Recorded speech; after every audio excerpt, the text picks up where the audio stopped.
বাবুটিয়া এলাকার ছনমুড়ি ভায়া দুর্গাবাড়ি থেকে ভাগলপুর এই গুরুত্বপূর্ণ সড়ক পথটি সম্পূর্ণভাবে তৈরি করার দাবি দীর্ঘদিনের। 2023 সালের বিধানসভা নির্বাচনে বামুটিয়া বিধানসভা কেন্দ্র থেকে বিধায়ক নির্বাচিত হওয়ার পর এই রাস্তার জন্য বিধানসভার ভেতরে এবং বাইরে সমানভাবে ভূমিকা পালন করেন নয়ন সরকার। একাধারে সিপিডব্লিউডির আধিকারিকের সাথে কথা বলার পাশাপাশি বিএসএফ এর আধিকারিকদের সাথে রাস্তা নিয়ে একাধিকবার কথা হয়েছে এমনটাই দাবি বিধায়কের।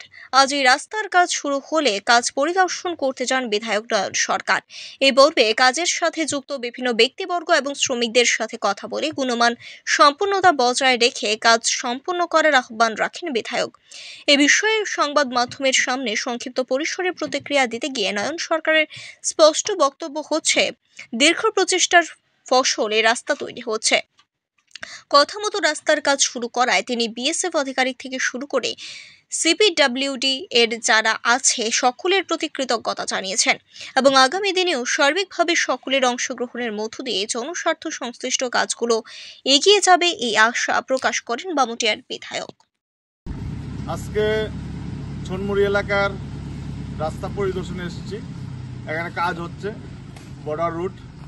তো আমি বিধায়ক হওয়ার পরে 23 নির্বাচনে বিধায়ক হওয়ার পর থেকেই এই বামুটিয়ার যে একটা গুরুত্বপূর্ণ রাস্তা যেটা শুরু হয়েছে জলিলপুর থেকে, বামুটিয়া জলিলপুর থেকে হয়ে তেবাড়িয়া রাঙ্গুটিয়া হয়ে এই ছনমুড়ি হয়ে দুর্গাবাড়ি হয়ে ভাগলপুর পর্যন্ত রাস্তাটা, সেই রাস্তাটা যাতে দীর্ঘদিন ধরে মেরামতের জন্য প্রয়োজনীয় দরকার ছিল, কিন্তু রাস্তাটা হচ্ছিল না।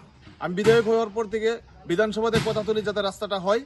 শেষ পর্যন্ত কিছুদিন আগে বিএসএফ আধিকারিকদের নিয়ে রাস্তাটা আমরা জিও ট্যাগিং করি, তারপর আজকে কাজটা হলো। আমি বিএসএফকে এবং সিপিডব্লিউডি দপ্তরকে অসংখ্য ধন্যবাদ জানাই। তারা যথাসময়ে কাজ ধরেছে, কারণ যেদিন আমরা জিও ট্যাগিং করেছিলাম বিএসএফ আধিকারিকরা বলেছিলেন যে 2-3 মাসের মধ্যে কাজ শুরু হয়ে যাবে। কাজ শুরু হয়ে গেছে, তার জন্য আমি অসংখ্য ধন্যবাদ জানাই তাদেরকে। আগামী দিনেও তারা আমাদের জন্য কাজ করবে, বামুটিয়াবাসীর জন্য কাজ করবে, রাজ্যবাসীর জন্য কাজ করবে। সবাইকে ধন্যবাদ।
पूरा रास्ता दिखाया